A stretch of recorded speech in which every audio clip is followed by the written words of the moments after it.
선생님, 저는 매일 1000보씩 걷는데 왜 몸이 자꾸 아플까요? 진료실에서 제가 가장 많이 듣는 질문 중 하나입니다. 여러분도 혹시 걷기만 하면 건강해진다고 믿고 계신가요? 죄송하지만 그 믿음이 여러분의 수명을 갉아먹고 있을지도 모릅니다. 충격적인 통계가 있습니다. 현재 70세인 어르신들 중 85세까지 건강하게 생존하는 비율은 고작 30%도 되지 않습니다. 나머지 70%는 요양병원에 누워 있거나 안타깝게 세상을 떠납니다.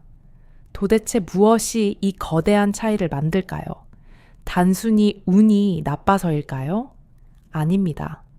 오늘 저는 40년 노화의학의 정수를 담아 대부분의 사람들이 건강을 위해 하고 있지만 사실은 노화를 앞당기는 치명적인 5가지 습관을 폭로하려 합니다. 특히 매일 챙겨 드시는 이 약이 몸속 영양소를 도둑질하고 있다는 사실을 아는 분은 거의 없습니다. 85세의 벽을 건강하게 넘고 싶다면 오늘 영상을 끝까지 시청해주세요. 반갑습니다. 여러분의 건강한 노후를 함께 고민하고 연구하는 의학 박사 이재영입니다. 본격적인 이야기를 시작하기에 앞서 오늘 이 내용이 여러분의 삶에 작은 울림이 된다면 좋아요 버튼을 한 번씩 꾹 눌러주세요. 여러분의 소중한 관심이 더 깊이 있는 연구와 유익한 건강 정보를 만드는데 정말 큰 힘이 됩니다. 제가 진료 현장에서 수많은 환자분들을 뵙다 보면 참으로 안타까운 순간들이 많습니다. 정말 성실하게 사셨고 나름대로 건강 관리도 열심히 하셨는데 왜 이렇게 일찍 무너지셨을까 하는 의문이 드는 분들이 계시죠.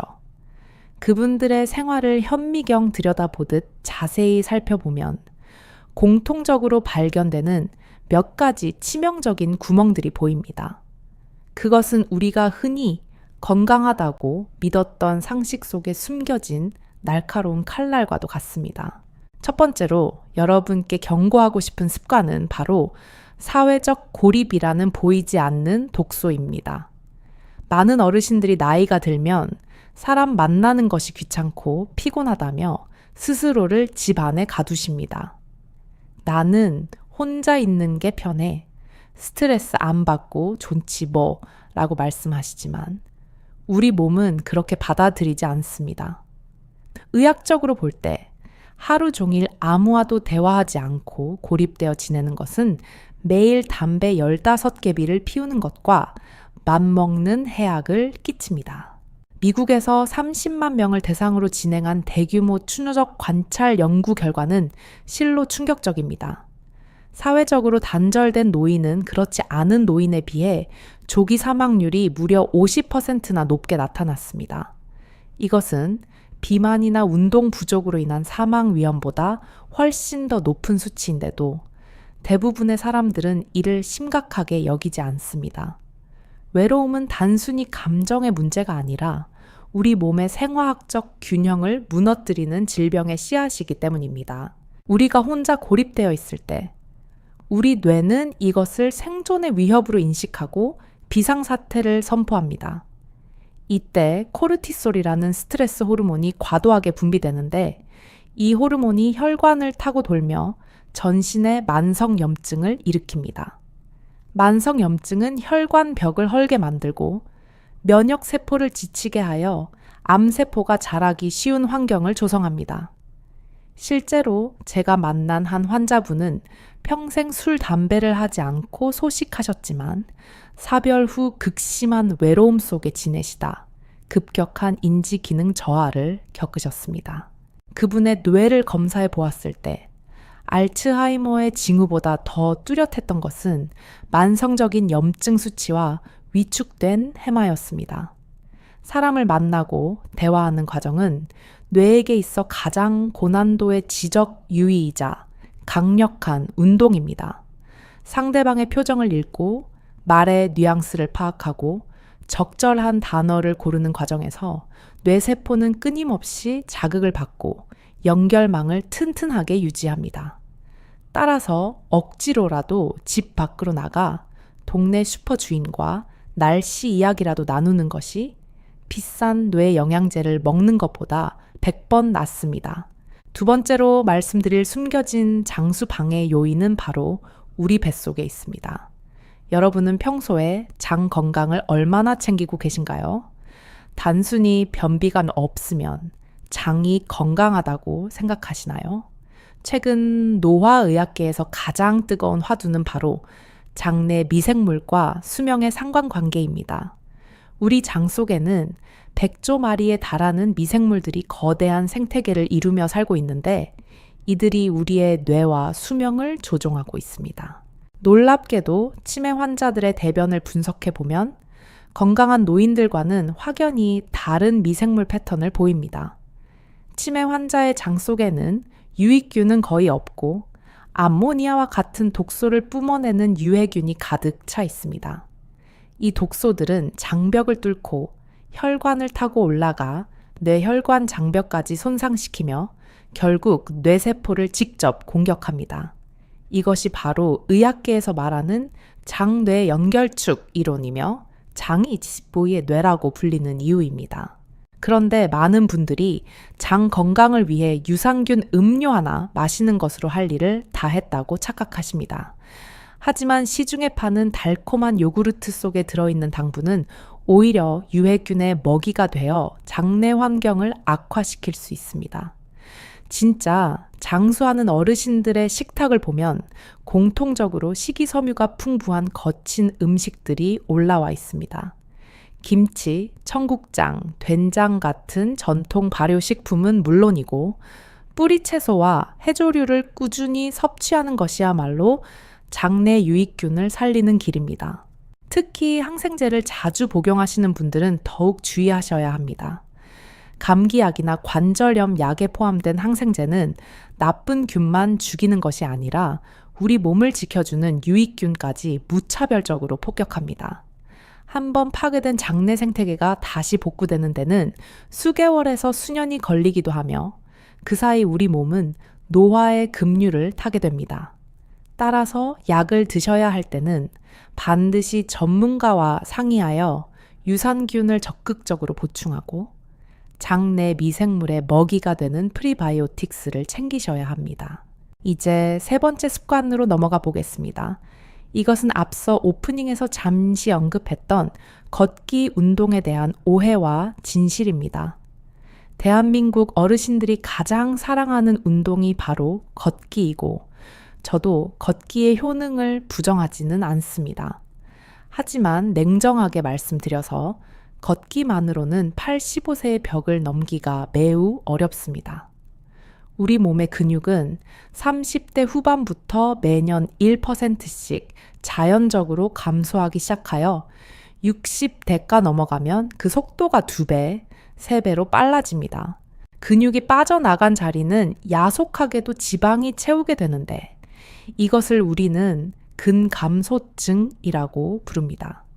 걷기 운동은 심장과 폐를 튼튼하게 하는 유산소 운동으로는 더할 나위 없이 훌륭하지만 근육의 크기를 키우거나 뼈를 단단하게 만드는 데는 한계가 명확합니다. 특히 우리 척추 뼈나팔 근육은 걷는 동작만으로는 거의 자극을 받지 못해 열심히 만보를 걸어도 골다공증이 진행되는 경우가 허다합니다. 그래서 정형외과 의사들이 걷기만 해서는 반쪽짜리 운동이다 라고 입을 모아 말하는 것입니다. 근육은 편안할 때가 아니라 힘들다고 비명을 지를 때 성장한다는 사실을 기억하셔야 합니다. 전문 용어로는 과부하의 원리라고 하는데 평소보다 조금 더 힘든 자극을 주어야 우리 몸이 그에 적응하며 강해지는 것입니다. 헬스장에 가서 무거운 역기를 들라는 말씀이 아닙니다. 집에서 TV를 보며 하는 간단한 동작으로도 충분합니다. 의자를 잡고 앉았다 일어나는 스쿼트 동작을 하루에 10번씩 3세트만 해보세요. 허벅지가 뻐근해지는 그 느낌이 바로 회춘의 신호입니다. 또한 벽을 짚고 하는 팔굽혀펴기는 상체 근육을 단련하여 척추를 바로 세우는 데 아주 효과적입니다. 이렇게 근력 운동을 일주일에 2번만 병행해도 낙상 사고를 예방하고 당뇨병 위험을 현저히 낮출 수 있습니다. 근육은 우리 몸에서 가장 큰 포도당 저장 창고이기 때문에 근육이 늘어나면 혈당 조절 능력도 자연스럽게 좋아지기 때문입니다. 이제부터는 걷기 운동을 마치고 들어오셔서 단 10분이라도 근력 운동에 투자하는 지혜가 필요합니다. 네 번째로 우리가 반드시 짚고 넘어가야 할 착각은 바로 햇빛과 비타민 D에 관한 오해입니다.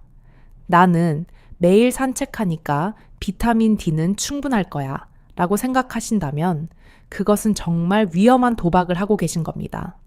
질병관리청 통계에 따르면 대한민국 국민의 90%가 비타민 D 결핍 상태이며 이는 세계적으로도 가장 낮은 수준입니다. 분명 햇빛을 쬐면 비타민 D가 생성된다고 배웠는데 왜 이런 모순적인 결과가 나오는 걸까요? 그 이유는 우리 피부가 햇빛을 받아 비타민 D를 합성하는 능력은 나이가 들수록 급격히 떨어지기 때문입니다. 70대 어르신의 피부 공장은 20대 젊은이 공장에 비해 생산 효율이 4분의 1 토막도 나지 않습니다. 게다가 우리나라는 위도상 자외선이 약한 편이고 미세먼지나 긴 옷, 자외선 차단제 사용으로 인해 햇빛만으로 필요량을 채우기는 사실상 불가능합니다. 햇빛만 믿고 있다가는 뼈 건강은 물론 면역 체계까지 무너지는 결과를 초래할 수 있습니다. 비타민 D가 부족하면 단순히 뼈만 약해지는 것이 아니라 전신이 무너지는 노소의 현상이 가속화됩니다. 최근 대한내분비학회 연구에서는 혈중 비타민 D 농도가 낮은 남성 노인의 경우 그렇지 않은 사람보다 노소의 위험이 1.7배나 높다는 사실이 밝혀졌습니다. 면역력이 떨어져 대상포진이나 폐렴 같은 감염병에 취약해지고 우울증과 인지 기능 저하까지 초래할 수 있습니다. 비타민 D는 단순한 영양소가 아니라 우리 몸의 세포를 깨우고 조절하는 호르몬과 같은 역할을 하기 때문입니다. 그럼 음식으로 먹으면 되지 않나요? 라고 물으시겠지만 이것 또한 현실적으로 매우 어렵습니다. 비타민 D 하루 권장량을 음식으로 채우려면 매일 계란 노른자 40개를 먹거나 우유 10잔을 마셔야 하는데 이게 과연 가능한 일일까요? 오히려 콜레스테롤 걱정 때문에 건강을 더 해칠 수도 있습니다. 그래서 저는 환자분들에게 병원에서 정확한 혈액 검사를 통해 자신의 수치를 확인하고 필요하다면 영양제로 보충하는 것을 강력히 권해드립니다. 비타민 D 수치를 정상 범위인 30에서 100 사이로 유지하는 것만으로도 낙상 위험을 줄이고 사망률을 낮출 수 있다는 연구 결과는 수없이 많습니다. 이것은 가장 저렴하면서도 확실하게 노후 건강을 지키는 보험과도 같습니다. 이제 마지막 5번째 이야기로 넘어가겠습니다. 이것은 아마 오늘 영상에서 가장 충격적이고 중요한 내용이 될 것입니다. 우리가 건강을 위해 매일 챙겨 먹는 약들이 사실은 우리 몸속의 필수 영양소를 몰래 훔쳐가고 있다는 드럭머거 이론입니다. 고혈압, 당뇨, 고지혈증 약은 분명 질병을 관리하는 데 필수적이지만 동전의 양면처럼 부작용도 존재합니다. 약물이 우리 몸에서 대사되는 과정에서 특정 영양소를 고갈시키거나 흡수를 방해하기 때문입니다. 이 사실을 모르고 약만 열심히 드시다가는 병은 잡았지만 몸은 점점 시들어가는 역설적인 상황에 빠지게 됩니다. 예를 들어 고혈압 환자분들이 가장 많이 드시는 약 중 하나인 인뇨제 성분은 혈압을 낮추기 위해 수분을 배출시키는데 이때 마그네슘과 칼륨 같은 미네랄도 함께 빠져나갑니다. 마그네슘이 부족해지면 눈 밑이 파르르 떨리거나 밤마다 종아리에 쥐가 나서 잠을 설치는 증상이 나타납니다. 심하면 부정맥과 같은 심장 질환으로 이어질 수도 있는데 이를 단순히 나이 탓으로 돌리는 경우가 너무나 많습니다. 당뇨병 환자분들의 1차 치료제로 쓰이는 메트포르민이라는 약물 또한 비타민 B12의 흡수를 방해하는 치명적인 단점이 있습니다. 비타민 B12가 부족하면 손발이 저리고 감각이 둔해지는 말초 신경병증이 찾아오고 건망증이 심해지며 인지 기능이 떨어집니다. 가족들은 이를 보고 어머니가 치매가 오셨나 보다 하며 가슴을 치지만 사실은 영양소 결핍이 원인인 경우가 비일비재합니다. 고지혈증 약인 스타틴 계열 역시 우리 몸의 에너지 배터리인 코엔자임 Q10의 생성을 억제하여 약을 먹을수록 오히려 기운이 없고 온몸이 쑤시는 부작용을 낳습니다. 속이 쓰릴 때 습관적으로 드시는 위장약조차 장기 복용할 경우 칼슘 흡수를 막아 뼈를 스펀지처럼 약하게 만들 수 있습니다. 이것은 약을 끊으라는 말씀이 절대 아닙니다. 약이 주는 이득은 취하되 잃어버리는 영양소는 반드시 따로 채워주셔야 한다는 뜻입니다. 자신이 먹는 약이 어떤 영양소를 고갈시키는지 담당 의사나 약사에게 꼭 물어보시고 식단이나 영양제로 보충하는 지혜가 필요합니다. 이제 우리의 시선을 조금 더 깊은 곳, 우리 몸을 이루는 가장 작은 단위인 세포 속으로 돌려보겠습니다. 최근 노화과학계에서 노벨상을 받으며 주목받은 텔로미어라는 개념을 들어보신 적이 있으신가요?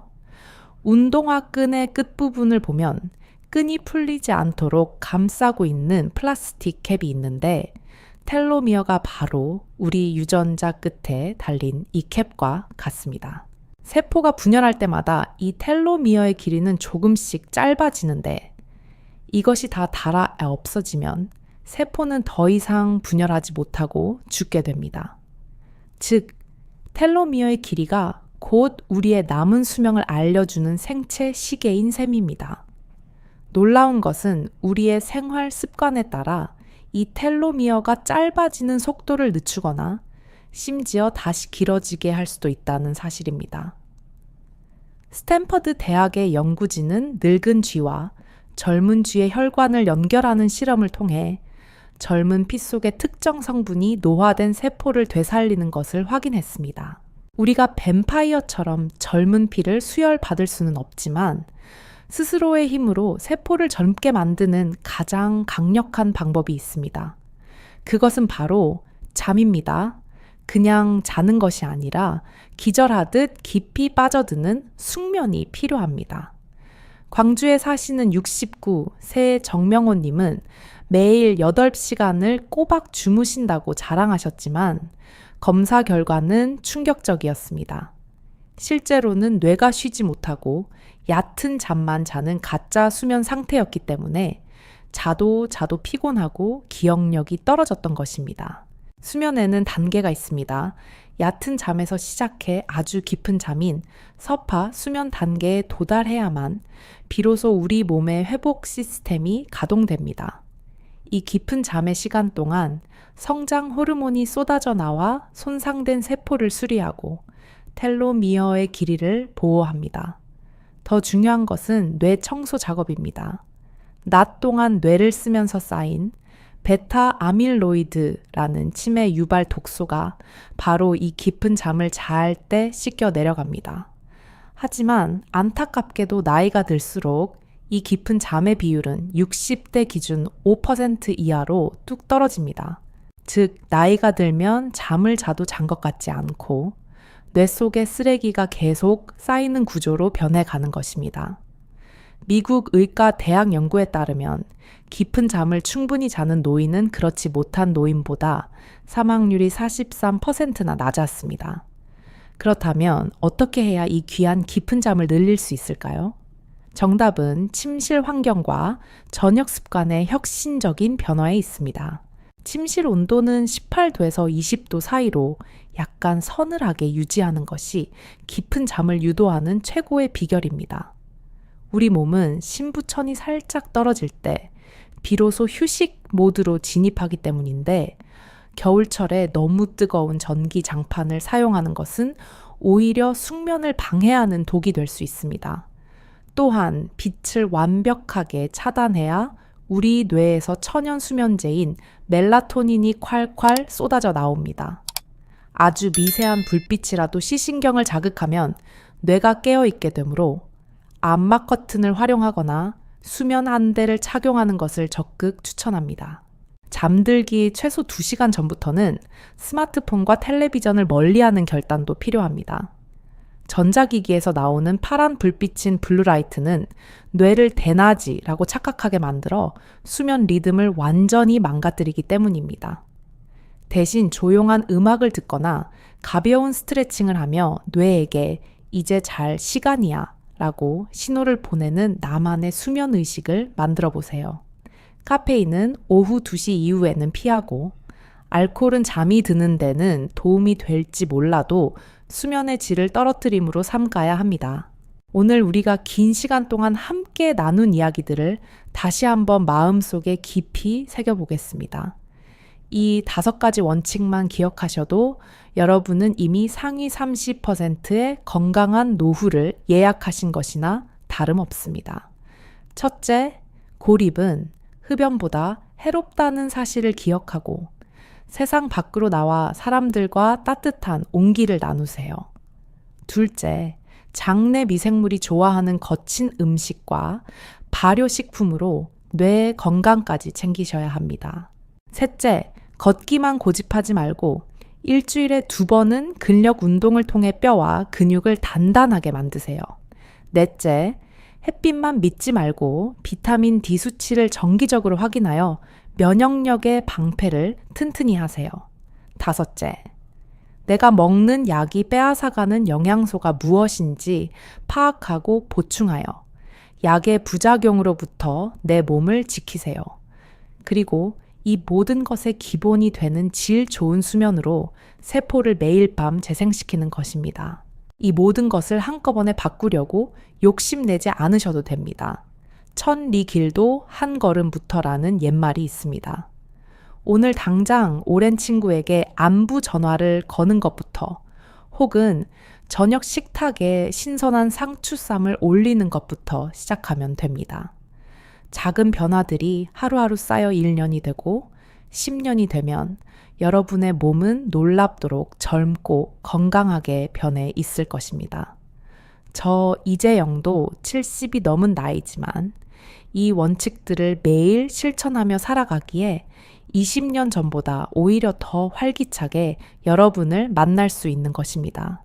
건강한 장수는 신이 내린 우연한 축복이 아니라 여러분이 매일 내리는 현명한 선택들이 모여 만든 필연적인 결과물입니다. 오늘 이 영상이 여러분의 남은 인생을 병원 침대가 아닌 사랑하는 가족들의 곁에서 웃으며 보내게 만드는 소중한 이정표가 되기를 진심으로 소망합니다. 여러분의 몸은 생각보다 훨씬 더 강한 회복력을 가지고 있습니다. 지금부터라도 올바른 방향으로 이끌어주면 반드시 보답합니다. 이제 여러분의 차례입니다. 오늘 알게 된 사실 중 어떤 것부터 실천해 보시겠습니까? 혹시 주변에 나이 들어서 아픈 건 당연하지 라며 체념하고 계신 분들이 있다면 이 영상을 꼭 공유해 주세요. 여러분의 따뜻한 관심과 작은 공유가 누군가의 생명을 구하고 건강하고 품위 있는 100세 시대를 여는 열쇠가 될 수 있습니다. 저희 연구팀은 앞으로도 과학적으로 검증된 그리고 실생활에서 바로 적용할 수 있는 유익한 정보들로 여러분 곁을 지키겠습니다. 오늘 내용이 도움이 되셨다면 좋아요와 구독 버튼을 눌러 저와 함께 건강한 여정을 계속해 주시길 부탁드립니다. 지금까지 여러분의 든든한 건강 동반자, 의학 박사 이재영이었습니다. 오늘도 세포 하나하나가 살아 숨쉬는 건강하고 활기찬 하루 보내시길 바랍니다. 감사합니다.